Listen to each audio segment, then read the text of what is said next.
Vriende, hartlik welkom by vanoggend se erediens so in Koninkrykstyd. Vandag vier ons Vadersdag en daarom kan ons saam dankbaar wees oor die mans wat tyd gee vir kinders en jong mense, paas, ooms, broers, onderwysers, oupas, kategetes, stiefpaas, afrigters en nog ander rolmodelle en voorbeelde wat mentors is in die lewens van jong mense, van tieners, mense wat as pa-figure versorg, omsien en net altyd daar is. Mag dit sommer vir elkeen 'n spesiale Vadersdag wees, mag julle ervaar dat die Here ook hier teenwoordig is op hierdie dag. Nou, ons is maar vanoggend so 'n bietjie min, want dit is 'n koeler oggend. Ek weet nie wie van u weet nie, maar vanoggend is die wintersonstilstand. So, dis die dag met die minste daglig en die meeste nag.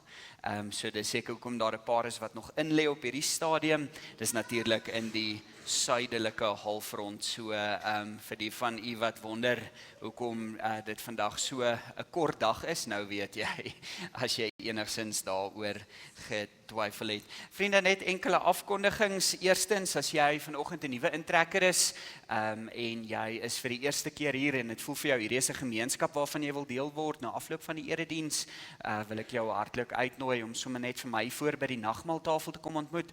My kollegas vanoggend met verlof, sy stuur vir almal groete, maar kom ontvang asseblief vir my hier voor, of ek sal vir jou hier voor ontvang. Skus, andersom. Ons ontvang seker mekaar in elk geval. So asseblief, ons sal baie graag net beter wil kennis maak. Dan vriende, verjaarsdae, vandag is Beth Joubert en Annetjie Keiser. Dan gister het ons vir Milan de Pre gehad en Corneille Creer. Ek het vir Corneille Creer vanoggend gesien. Milan natuurlik, Bernice, hulle se jongste. Ons is saam met hulle bly. Dan Dewel de Graaf verjaar later die week. Jan Creer en Gideon von Stade het ek ook gesien. Dan het ons nog 'n Milan, nog 'n klein dogtertjie Milan Foxtrot, Wian Klopper en Henry George Watchen, Michelle van Rooyen, Bertus Bergentyn, Irma Krokyn, Alto de Vos, ek sien vir tannie Alto ook hierso, Mariaan Kriel, Charles Pretorius en Annika Wessels. Sy is nou daar in Stellenbosch, maar sy kom ook blykbaar 'n bietjie kuier, en dan Lucas Du Plessis en Radis Snyman. So mag dit sommer net vir almal 'n baie besondere verjaarsdag wees, en ons bid sommer net die Here se ryklikste seën oor hierdie jaar toe. Mag dit 'n verjaarsdag wees en nie 'n verouderings- en 'n verweringsdag nie. Vriende, net die volgende mense aan wie ons dink, Stefan en Marieke Nel, wie se kleindogter Clara na 'n ernstige operasie ontslaan is. Ons is saam met hulle as familie en gesin dankbaar. Sy is by die huis, dit gaan beter. Brian Edwards, wie se moeder Suru op 11 Junie na 2 weke in die hospitaal oorlede is. Die gedenkdiens het donderdag plaasgevind by NG Kerk Silverton Kruin. Ons dink sommer net aan hulle ook in besonder vanoggend, en Pieter Allison, eggenoot van Esther Allison, pa van Pauline Coetzee, wat ook nog in ICU is. Dit het so rapsie beter gegaan, maar hy het in die nag 'n terugslag gehad. So ons dink net in besonder aan hulle ook as familie. Vriende, as daar enigiemand is wat ons dalk nie van melding maak vanoggend nie, asseblief laat weet vir ons as daar siekte is, krisis is. Ons sal graag saam met jou op reis wil wees, op weg wil wees. En die wat vanoggend dalk voel, ek wil nie noodwendig so daar buite my naam hê nie, wil ek jou ook sommer net uitnooi om te weet, ons dink ook aan die gemeente in geheel. So kom ons gee net so 'n oomblik van stilte.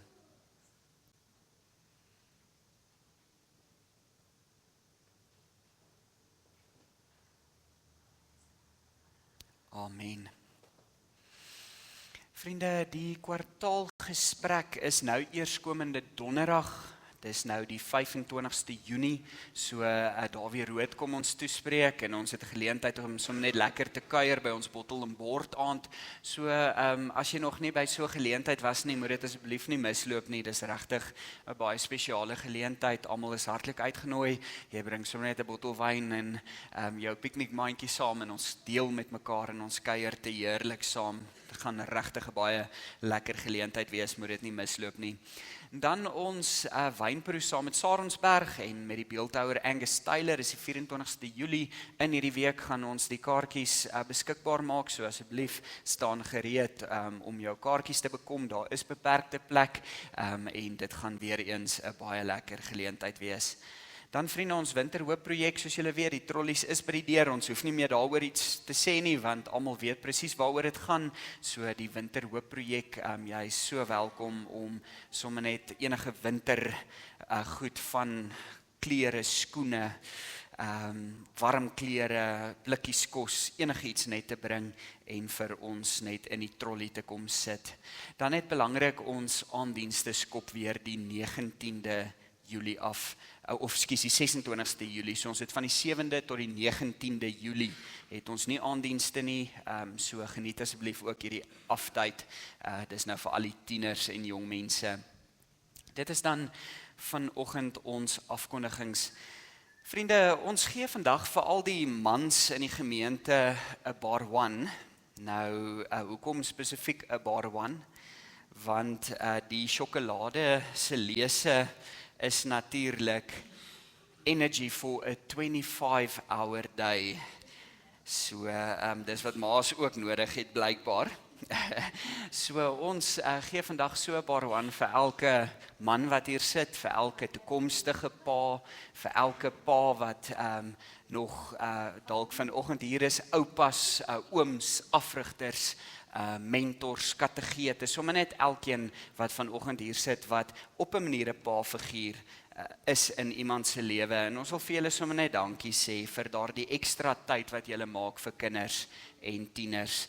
En mag julle sommer net ook vandag beleef dat daardie ekstra ure in die dag spesiaal is. Ek wil sommer vra dat ons fasiliteerders van die kinderbediening vir ons vorentoe kom en dan al ons jong mense, en dan kan julle vir ons net help om seker te maak dat al die mans vanoggend 'n lekker bederf kry.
Kom ons gee geleentheid en dan bid ons saam.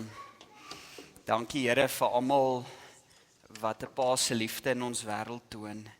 Dankie vir elke mentor en elke vaderfiguur wat 'n voorbeeld in ons lewens is, wat dalk iewers 'n voorbeeld vir ons was. Dankie vir elke figuur wat tyd maak vir 'n kind. Wees naby aan die wat vanmôre dalk hartseer is, wat verlang. En help ons om te weet dat U die goeie Vader is, naby aan ons is. Beskerm ons, Here. Beskerm ons van onsself, van dit wat maak dat ons U hart soms miskyk. Amen. We would like to ask Sophie to come and light the candle for us this morning. She's all the way from Germany, and it's such an honor to have you with us this morning. Thank you so much.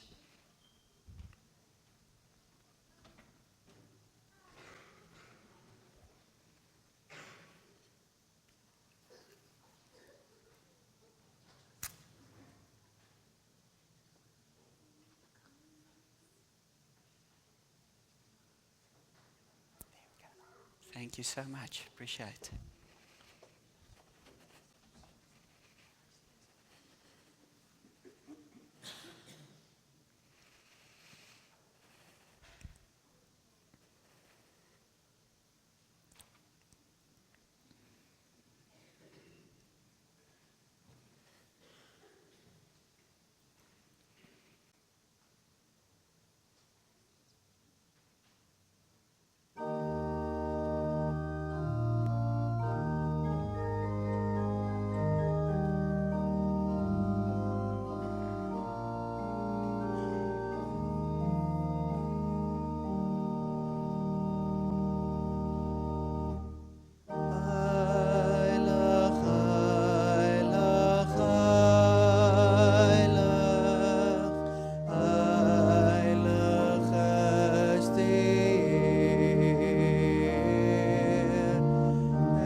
Laat dan die gesindheid wat daar in Christus Jesus was ook in julle wees. Hoewel hy in die gestalte van God was, het hy gelykheid aan God nie beskou as iets om aan vas te klem nie, maar hy het homself daarvan leeg gemaak deur die gestalte van 'n slaaf aan te neem en aan mense gelyk te word.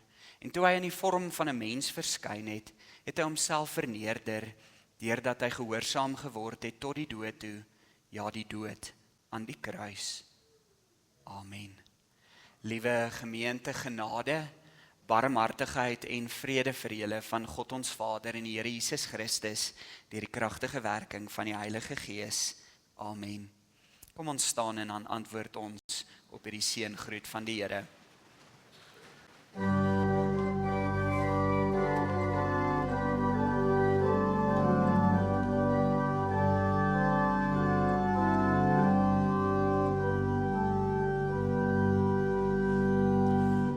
U goedheid, Heer, kan ons nie pyl nie. Wie word daardeur nie diep getref? Niks anders bring vir ons die heil nie. Ons wil ons hart tot U verhef. Van U en ons dank en Here, U wat ons in U liefde lei. U sal ons nooit vergeet nie, Here. U sal ons in U waarheid lei. U is die Heer wat ons gemaak het. Voor U kom ons U skepsel staan. U is die Heer wat steeds gewaak het. U bring ons in enkel bestaan. U bring ons met die vrede. U sterk ons gees met nuwe krag. U gee U lig oor ons rede. Is U van wie ons heil verwag.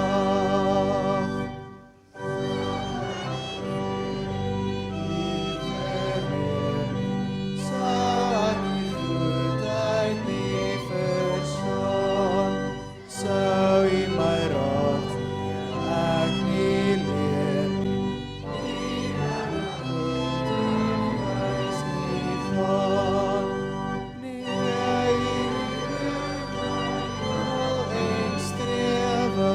U woord bly my gedurig by. Vul met U liefde ook my lewe. Om my en alles U te wy.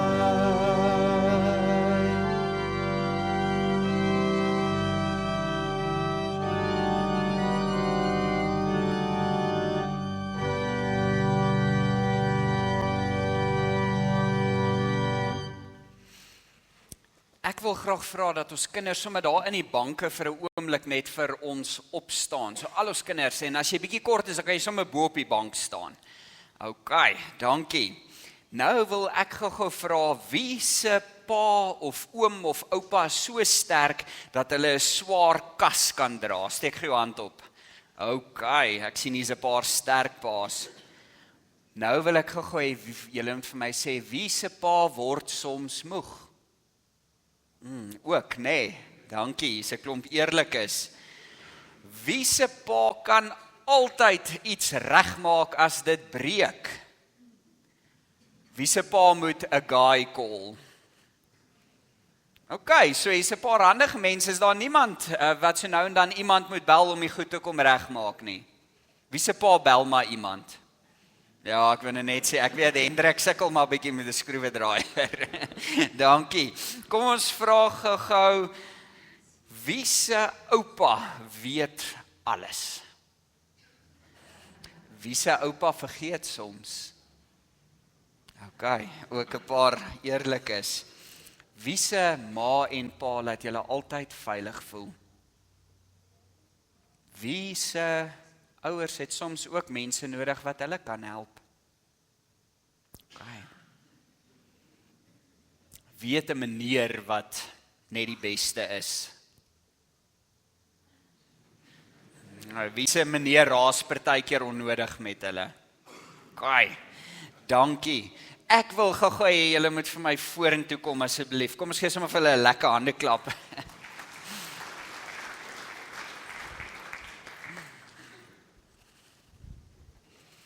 altyd so lekker as julle so uit die bank uitkom en ons sien, julle is so baie. OK. Dis hy. Is julle almal hier? Kom ons gee net vir die in die kinderkamer ook kans om gou so vinnig by ons uit te kom. Wonderlik. Och, hier's iemand wie se gesiggie so mooi geverf is, né? Ek wil gou vinnig by julle hoor. Dink julle dis okay dat pappa soms ook huil? Wat dink julle? Wie sê ja, steek jou hand op. Okay? Wie sê pappa mag nie huil nie? Okay, so sê almal sê 'n pappa mag soms huil. Hoekom dink julle mag pappas ook soms huil en hartseer wees?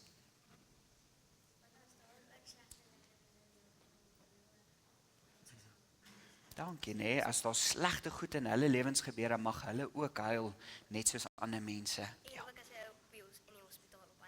Ja, en as jy in die hospitaal opeindig, nee, huil jou pappa Hendrik baie as hy in die hospitaal is, ek het so gedink, ja. Kom ons hoor gou nog, ja. Dis so waar, nee, as mamma 'n babietjie kry, dan huil pappa ook, nee, is dit nie waar nie, ja, en dis natuurlik van blydskap as jy gewonder het, hoor. Sê gou vir my, wie is vir ons ook 'n voorbeeld van wat dit beteken om 'n pa te wees in die Bybel? Ja, die Here, nee. En het julle gesien dat die Here ook soms huil? Nee, ons sien in die Ou Testament as die Here se volk nie luister nie, dan raak hy so hartseer. En in die Nuwe Testament onthou julle die verhaal van die verlore seun? Nee, en as die seun terugkom, dan is die pa wat? Bly, nee. En hy's hartseer as hy weggaan. Onthou julle as Jesus by Lazarus se graf is, wat doen hy daar? Kan julle onthou? Hy huil, ja. Hy huil daar by die graf, nee. So as ons weet dat God ook hartseer word, dan weet ons dat mense ook hartseer mag wees. Wie van julle is dankbaar vir 'n oom en 'n pa en 'n oupa en 'n meneer? Dankie. Beteken hulle vir julle baie. Ek is so bly. En sê julle daarom so nou en dan vir hulle dankie ook. Ja, sê gou vir my, het julle daarom vanoggend so 'n bietjie bederf by die huis? Kyk, wie moes ontbyt maak? Kyk, wie het 'n mooi kaartjie gemaak? Kyk, ek vir julle goeie nuus, ons gaan vandag ook kaartjies maak in die kinderbediening en dis afsluiting, so daar is wat? Kan julle onthou, wat is daar gewoonlik as dit? Donuts, ja, en lekker hot chocolate, gaan julle dit geniet. Julle moet dit so geniet. Dankie vir al ons fasiliteerders, ons waardeer julle so baie, hoor. Dankie.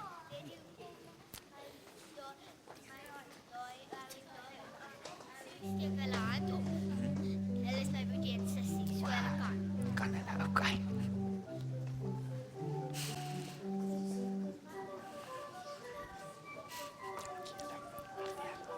Dankie asseblief.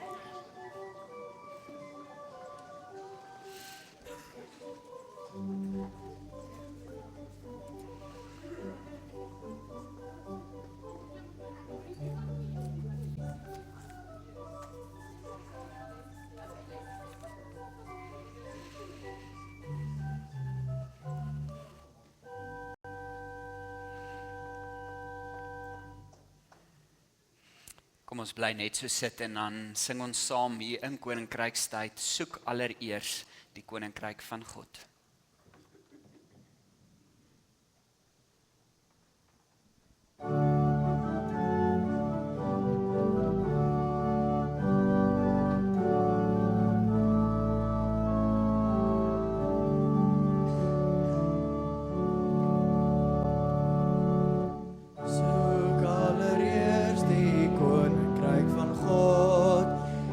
Sy geregtigheid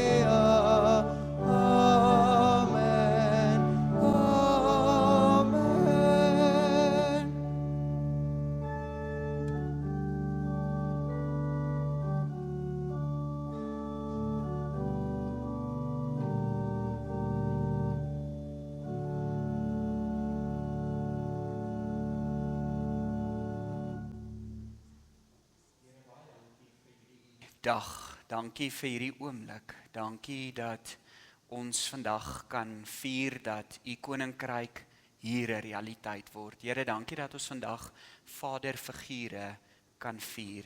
Here, dat ons ook 'n oomblik kan neem om te verlang na hulle wat nie meer hier is nie. Maar Here, dankie vir die voorreg om te kan onthou. Te kan onthou wat daar ook in ons lewens deur mentors ingedra word. Amen. Soms gebeur dit dat 'n mens in die verleentheid kom dat jy 'n idee het vir 'n preek, maar jy het nie heeltemal 'n teks wat by daardie preek pas nie. Nou, ek moet dit amper so 'n bietjie fluister, want vir enige gesoute teoloog laat dit uitslaan van galbulte en hulle geld vlam ook sommer weer op as hulle dit hoor.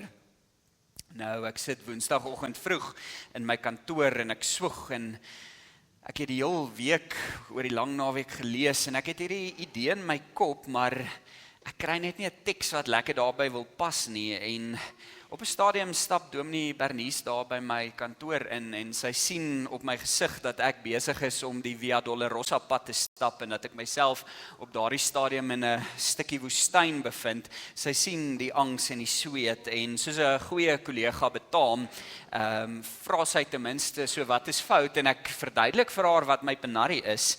En sy vra ewe nonchalant, maar wat wil jy sê? En op 'n manier kry ek dit reg om so 'n paar onsamehangende sinne aan mekaar te flans. En sonder om te weifel sê sy, maar dis maklik, gebruik Markus 1.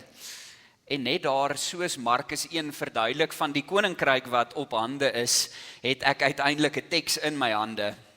Dankie Bernice.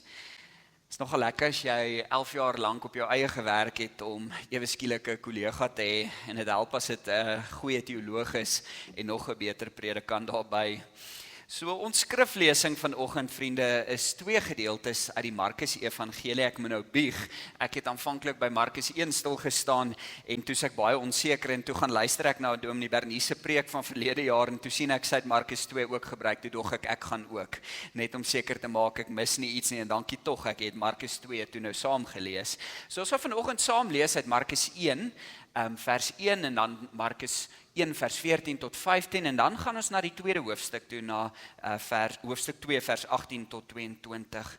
Nou, soos julle weet, is die Markus Evangelie heel waarskynlik een van die oudste evangelies. Dis 'n evangelie wat met koine Grieks geskryf is. Nou, wat op dese aarde beteken dit? Dit beteken doeteenvoudig, dis in gemaklike spreekstaal geskryf. So Markus skryf baie eenvoudig. Hy vertel dit sommer net soos dit is. Nee, hy draai nie doekies om nie, hy probeer dit nie moeilik maak nie. Hy vertel die evangelie op 'n baie unieke manier, maar wat Markus nog meer interessant maak, vriende, is dat Markus nie 'n geboorteverhaal het nie.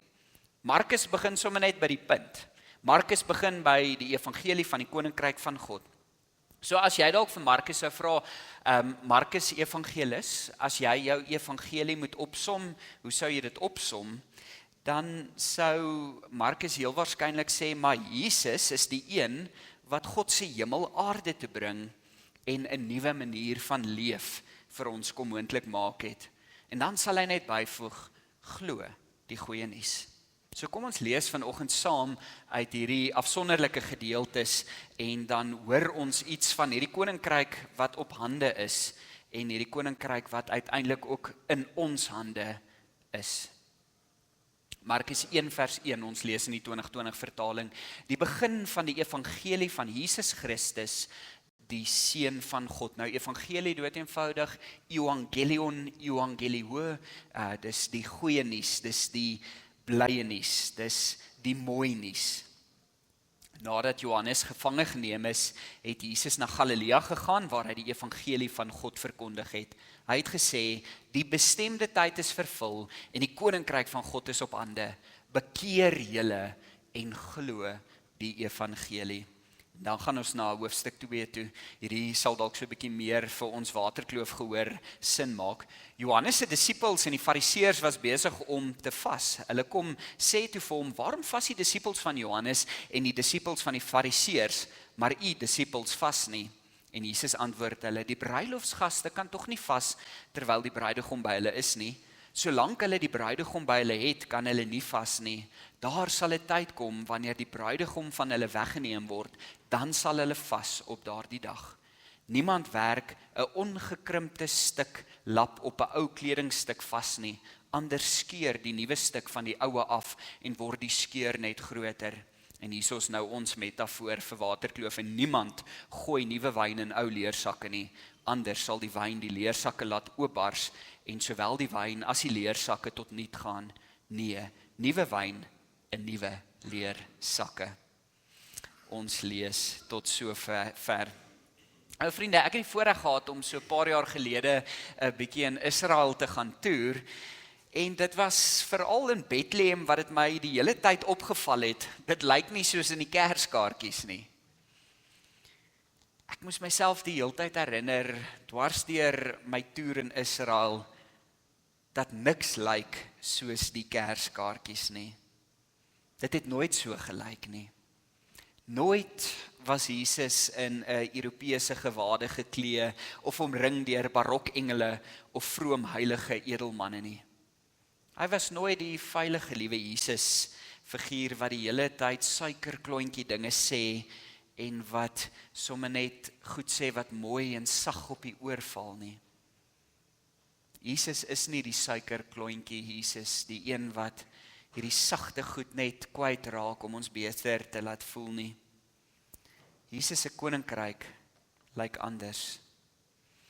Teen 'n asblik in die Al Infant Plaza stasie in Washington staan Vrydag 12 Januarie 2007 so skuins voor 8, 'n ou met 'n langmou T-hemp, jeans, 'n wikkie. Sy vioolkussie was oop en in sy vaardige hande was 'n viool. Vir 43 minute lank het hy gespeel terwyl 1097 mense by hom verbygestap het op pad werk toe. Hierdie doodgewoon geklede violis het begin met 'n 14 minute lange stuk van Johann Sebastian Bach. Middeljarige man het vir 'n vlietende sekonde omgekyk om te hoor wat gespeel word. Natuurlik het die violis ook ander ingewikkelde stukke gespeel. Franz Schubert se Ave Maria. 7 mense het gaan stil staan. Die res het verbygestap. Sy vioolkussie wat oopgestaan het, het op die eind van die dag $32 en 'n paar sente ingehaat. Die ironie is dat dit 'n wêreldberoemde violis was. Een van die groot meesters van sy tyd. Joshua Bell, soos ons musikante reg onthou hier langs aan. Hy het natuurlik die Ivory Fisher prys ontvang vir die beste klassieke musiek in die VSA. Aand na aand betower hy skare, groot gehore op sy 3,5 miljoen rand se viool. Maar daar in die stasie word hy nie raak gesien nie.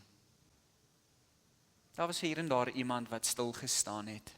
Iemand wat agtergekom het, maar hier is 'n unieke violis wat op 'n duur viool speel. Toe die joernalis van wat hier gebeur het was, dit was eintlik 'n spesifieke koerant wat besig was om 'n toets te doen. Hulle wou sommer so 'n bietjie kyk as hulle 'n bekende persoon so in 'n omgewing waar mense beweeg laat speel of hulle so vir 'n oomblik tot stilstand sou kom.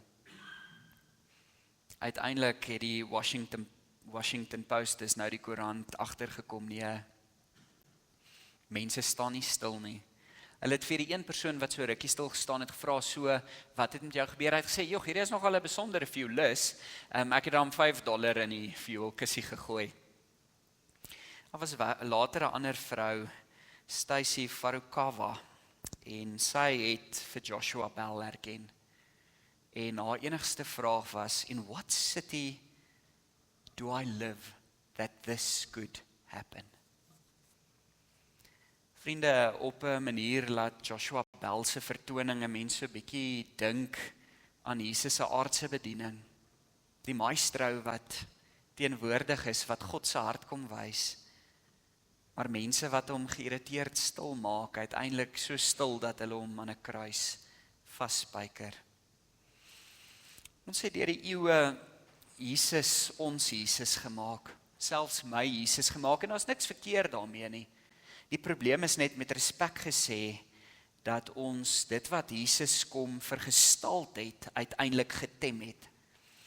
Eindelik het ons Jesus begin vasvang in ons stroperige WhatsApps, en in ons godsdienstige taal, en in ons kerskaartjies. En ek dink dis hoekom Markus nie 'n geboorteverhaal het nie, juis om ons te herinner, ons mag nie vir Jesus vasvang in die stroperige stories nie, want Jesus kan nooit knus inpas by ons verstaan van hom nie. Ons vriende, wanneer ons dink oor koninkryk, en ek dink julle sal tereg met my vanoggend saamstem, dink dikwels aan koninkryk as iets wat na hierdie lewe kom. As ons die ons Vader gebed bid, dan sê ons, laat u koninkryk kom, dan sê ons eintlik, Here, laat my hemel toe gaan, laat ek net uit hierdie aarde kan ontsnap. Maar Markus kom vertel van 'n ander evangelie. Markus kom vertel van Jesus wat die koninkryk aarde toe bring, en sê, verbind jou hier aan hierdie andersoortigheid. Vir te lank, vriende, reduseer ons Jesus se lewe uiteindelik net tot, Jesus het aan 'n kruis gesterf vir my sonde, sodat ek eendag hemel toe kan gaan. En ek dink ons reduseer dan die evangelie totaal en al, dit word baie dun en min. Ons verdun dit op so 'n manier dat dit nie meer impak in ons lewens het nie. Vriende, want as ons uiteindelik dan nou net praat oor Jesus as die een wat vir ons die lewe na die dood bring, wat van die lewe voor die dood? Hoe gemaak met hierdie wêreld waarin ons nou is? Stefan Joubert sê dit so mooi, hy sê, so vinnig word om 'n Christen te wees, eintlik maar net 'n geestelike liggawe, waar ons wag op die volgende vlug hemel toe. In die kerklike jaar het ons Advent, tot en met Paasfees, Pinkster, en in hierdie tyd word ons uitgenooi om God se hart te sien. Maar dan kom koninkrykstyd, die tyd waarin ek en jy uitgenooi word om God se hart te gaan gestalt, vriende, in hierdie wêreld. Nou die jammerte van koninkrykstyd is dat ons dit gewone tyd of ordinary time begin noem het. Is jammer, nee, want daar's niks gewoon aan koninkrykstyd nie, daar's niks gewoon aan Jesus se lewe wat hy vir ons hier op aarde kom wys nie. Vriende, die evangelie wat Jesus kom verkondig, dwing ons om krities na ons eie lewens te kyk, om weer te vra, maar waarvoor het Jesus gekom en waarvoor staan Jesus? En dan kan ons antwoord nie wees, sodat ons hemel toe gaan nie. As die goeie nuus net beperk word tot ons sondes wat verlos word, vriende, as dit die enigste spulpunt van Jesus se lewe is, dan is daar maar min sin in ons lewens.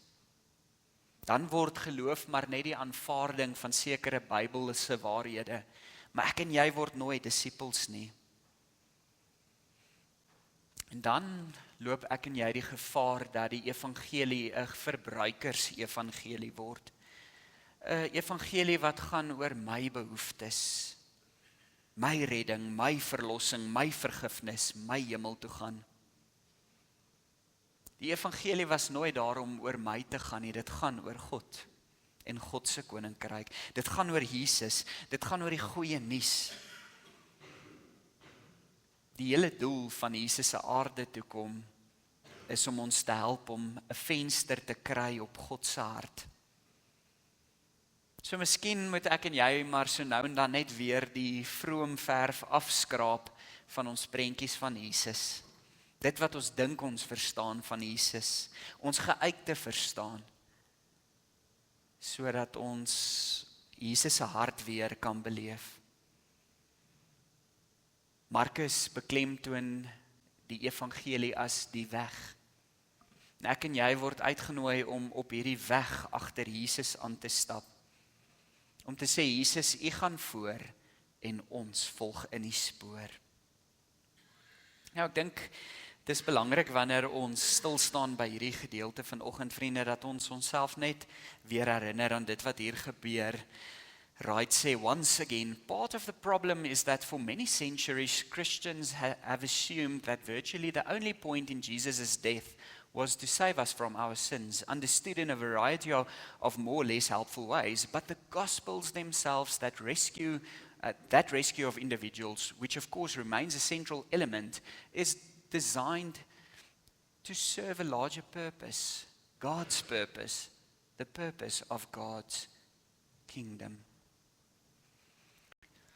Ons lees so mooi, hy het gesê, die bestemde tyd is vervul en die koninkryk van God is op hande, bekeer julle en glo die evangelie. Nou, hierdie bekeer, vriende, het in ons geloof 'n vreeslike populêre uitdrukking geword.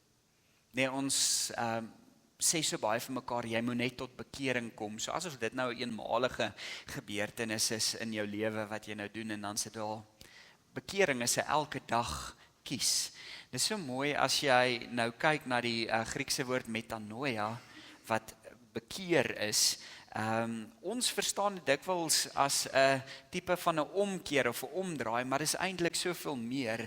As jy na hierdie Griekse woord in sy hart gaan kyk, dan help Marcus Borgons om te sê, bekering, metanoia, is to go beyond the mind that you have, to go beyond the conventional understandings of what life with God is about.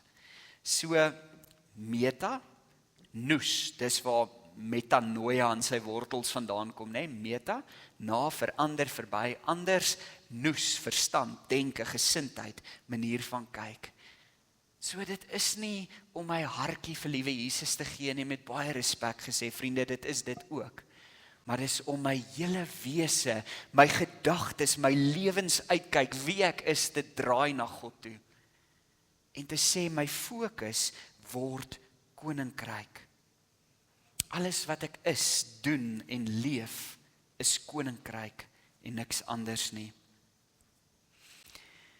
Vriende, elkeen wat metanoia verstaan, volg Jesus eindtyd en al die pad.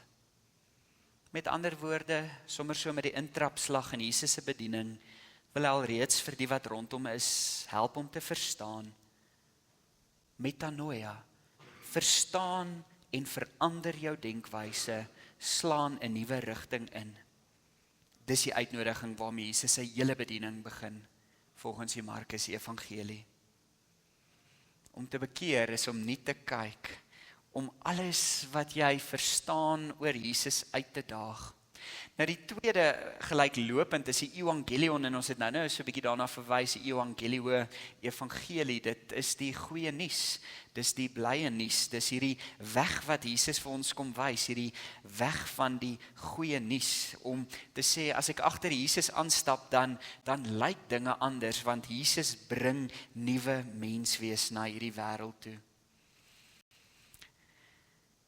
Vriende, waarin bestaan hierdie goeie nuus?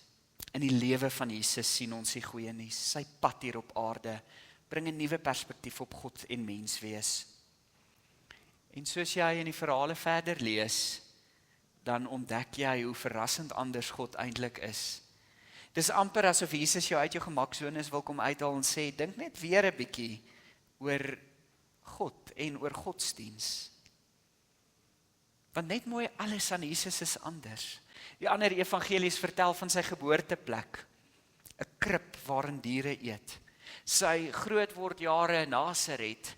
Hulle vra, kan enigiets goeds uit Nasaret kom? Natuurlik vertel Markus nou nie veel daarvan nie, maar Markus gaan verder, vriende, en hy vertel die oomblik as hy die eerste disippels geroep het, net na Johannes gevange geneem word, dan roep Jesus hierdie mense wat ander mense nie sal roep nie.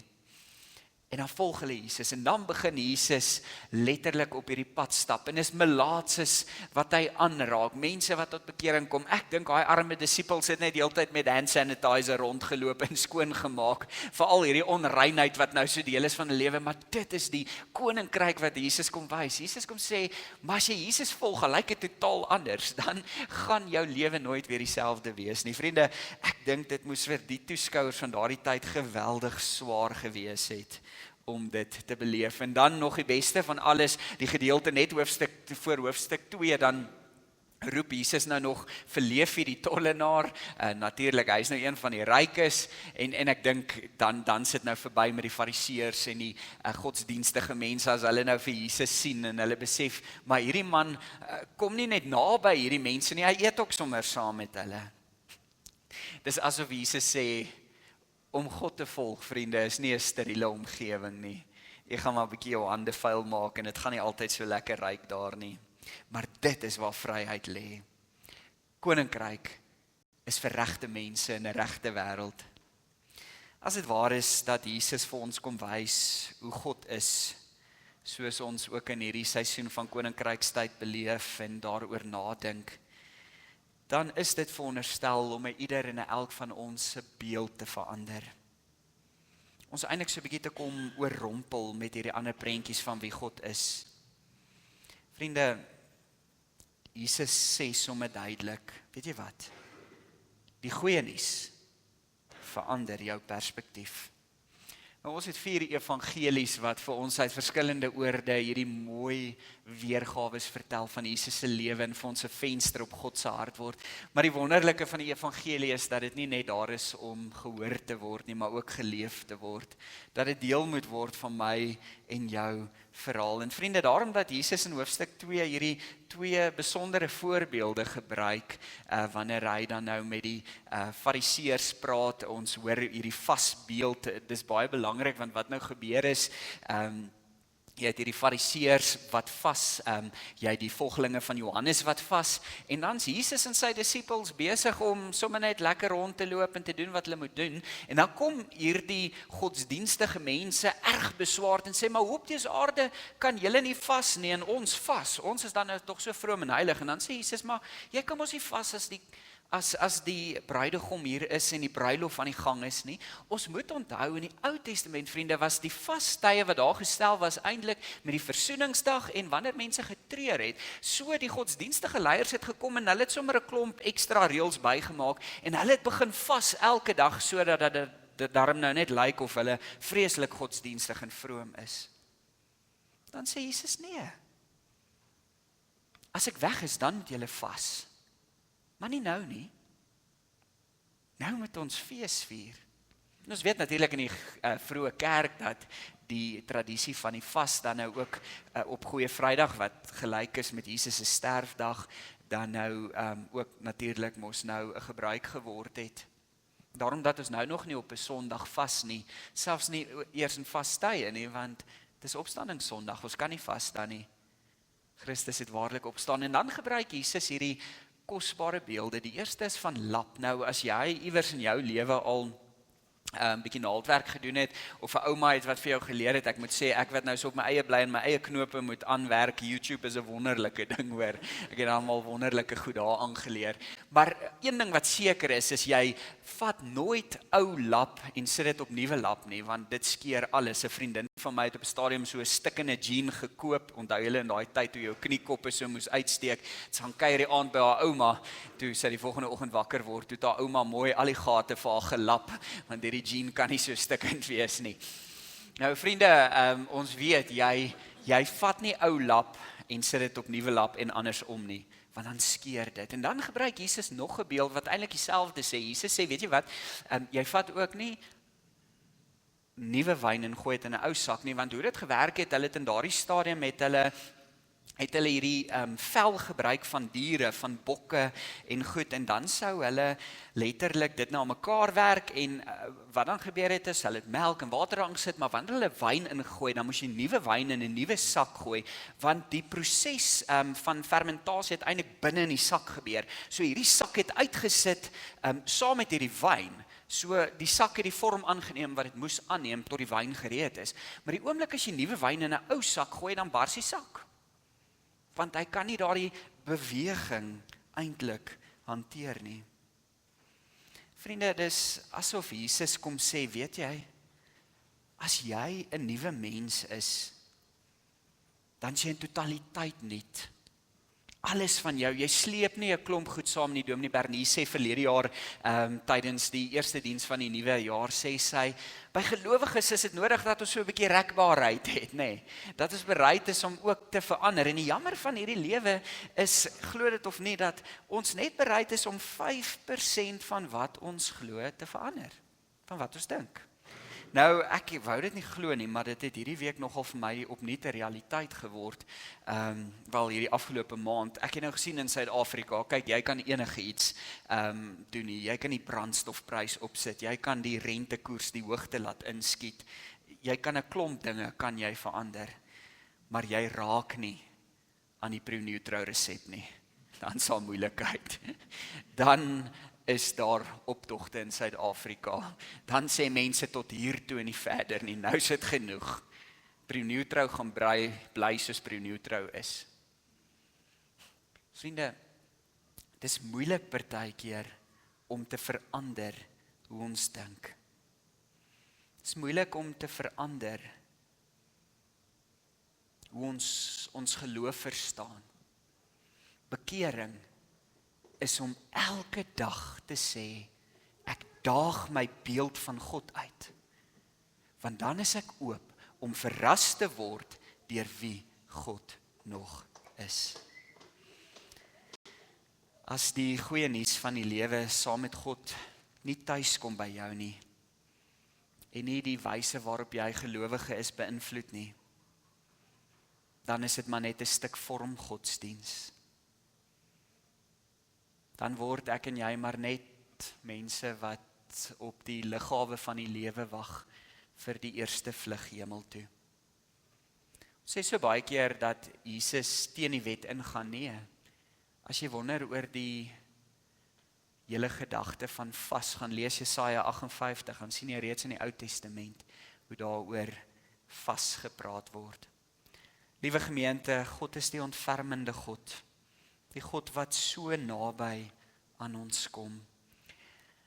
Hy het gesê, die bestemde tyd is vervul en die koninkryk van God is op hande. Die bestemde tyd, peplerotai, dit is vervul, dit het vervul geword, dit staan vervul. Nou dis die perfectum wat hier gebruik word. Nou in die Grieks moet jy perfectum verstaan as iets wat afgehandel is, maar steeds voortduur. Dis hoe jy perfectum verstaan. Dis afgehandel, maar dit bly steeds voortduur. Dis 'n kairos, dis die regte tyd, die geskikte tyd. Dis nie kronos wat verloop van tyd is nie, dit is kairos. Dis 'n geskikte tyd, dis die beslissende oomblik, dis die bepaalde tyd. Dis nie 'n eendag nie. Die koninkryk het nou aangebreek in Christus Jesus. Hierdie koninkryk is die Basileia, dit kom van die woord Basileus, wat koning beteken.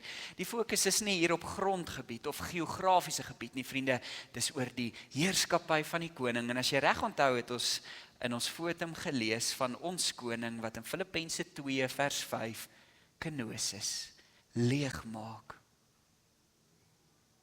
wat 'n ander soort koningskap en koninkryk kom wys.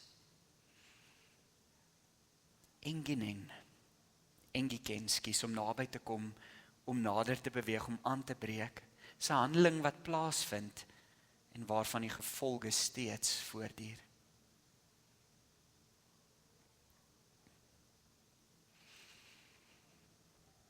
Koninkrykstyd is nie 'n wag nie. Dis 'n letterlike terugstuur na die wêreld toe. Daar waar jy met jou gesin besig is, daar waar jy in jou werksplek is, daar waar jy braai, daar waar jy kuier, daar waar die taxi voor jou inry, daar waar jy kwaad word. Maar vriende, daar's nog een ding. ons moet ook 'n nuwe bril aansit waarmee ons koninkryk kan raak sien. Waarin ons kan sien hoe koninkryk deel van ons lewens word. Daai oomblikke waar ek en jy vir mekaar kan sê, maar nou het ek iets van God beleef. Dit is soms sommer in die alledaagse, in die gewone, maar soms ook in die wonderlike. Een so 'n koninkryks oomblik vir my wat my altyd sal bybly is ek sit daar in die klas in my 3de jaar misiologie en Dr. Kolile Simon by die klas aan en ek nou op Stellenbosch is swat, so daar's nou nie veel inhoud aan die klasse nie, so hulle gee vir jou genoeg tyd om nou bietjie te kan vertel wie jy is en sommer net so jou verhaal te vertel, jy weet, omdat jy nou nie te veel leer daar nie. Maar in elk geval nou vertel ons so 'n bietjie en Dr. Simon vra vir ons om nou te vertel wie ons is en ek begin en ek sê my naam is Dewald Roux en hy so vir 'n oomblik taken aback as ek die Engels kan gebruik en hy kyk so vir my en hy sê vir my, het jy familie wat ook Roux is? Ek sê ja, natuurlik, my pa. En ek sê maar my oom is ook Roux en hy kyk so vir my, hy sê wat is jou oom se naam? Dr. Kolile is eintlik Khoza, hy het mooi Afrikaans ook gepraat en ek sê vir hom Andrei. Hy sê Andrei van Citrusdal. Ek sê ja. Nou my oom Andrei was op Citrusdal vir baie jare predikant gewees en hy sê so in daai oomblik, hy sê meneer Roux, Andrei Roux is die rede hoekom ek hier is. Ek sê ja prof, vertel. Hy sê ek was 'n jong man gewees en ek was besig om te ry loop so van die township af dorp toe. En jou oom het met sy volla verbygekom en hy het my opgetel. En ons het begin praat oor die evangelie. En ek het vir hom vertel ek wil meer weet en hy het my aangemoedig om teologie te gaan swat. En vandag is ek hier voor in die klas, besig om klas te gee. So kom die koninkryk partykeer baie naby, vriende. Daai vlietende oomblikke. En ek word herinner, koninkrykstyd is om so te leef dat Jesus naby aan ander ook kom. Dat ons nie dink, koninkrykstyd is nie ordinary time nie, dit is geen gewoon nie, vriende. Jesus se lewe verander my totale denke oor alles. Ek trek niet aan. Paulus sê, trek uit daai ou klere, dit pas nie meer by jou nie. Trek die nuwe klere aan. Wees rekbaar. Amen. Here, dankie vir oomblikke soos vanoggend. 'n tyd soos hierdie waar ons net kan stil word. Here, help ons om vanoggend hier uit te stap. En te besef, Here, dat ons nie net wag op een dag nie, maar dat ons een dag hier 'n realiteit maak. In elke gesprek, in elke verhouding, in elke oomblik. Amen. Kom ons gee geleentheid vir die offergawes.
dit hier die laaste maal.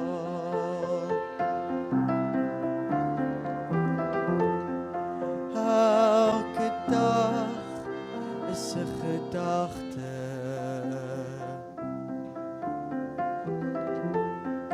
Elke kamer net gehuur.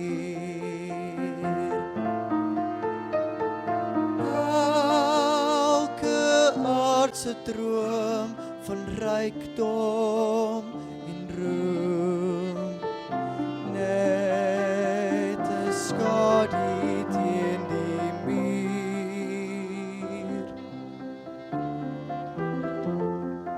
Wat ek is net genade. Wat ek het is net geleer.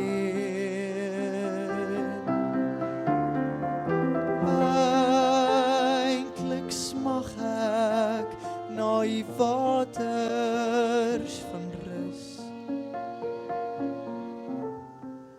Lei my hier vanaand daarheen.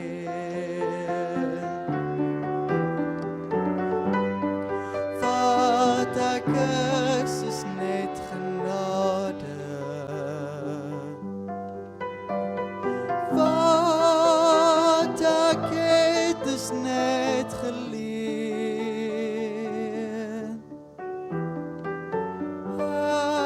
Eintlik smag ek na die waters van rus.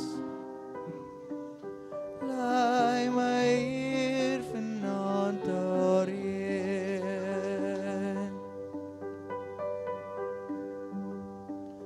Lei my hier vanaand daarheen.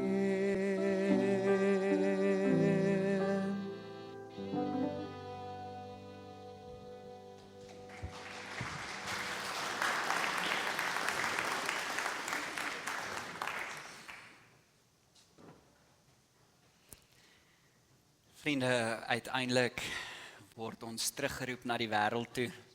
So as jy jou engelvlekkies wou aantrek en sweef hemel toe, dan hoor jy vanoggend trek jou skoene aan en loop die wêreld in, want God roep ons om met woord en daad vir hom te leef en werk. Hy roep ons deur sy woord en gees en maak van ons sy kerk kom ons staan.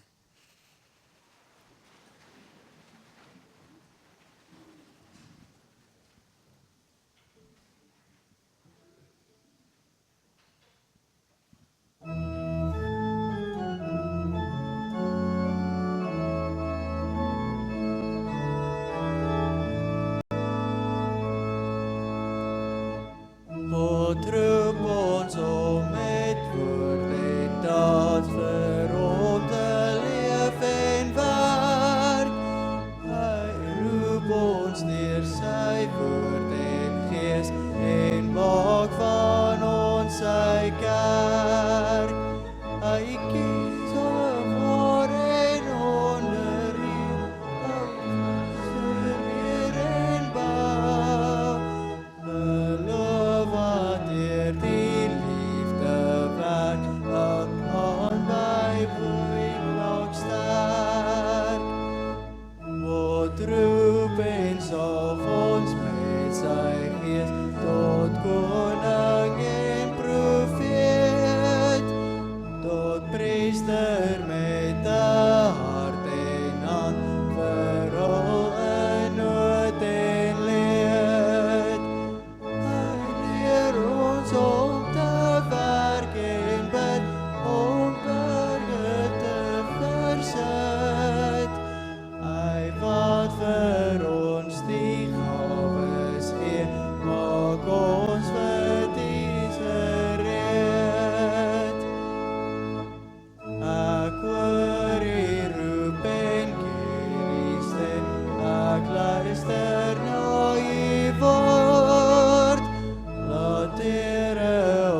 In die taal van Markus, die pad van die weg van die evangelie, mag die pad verrys om jou te ontmoet, die wind altyd teen jou rug en die son warm op jou gesig. Tot ons weer ontmoet, mag die reën sag val op jou land, mag God jou behoed in die palm van sy hand. Amen.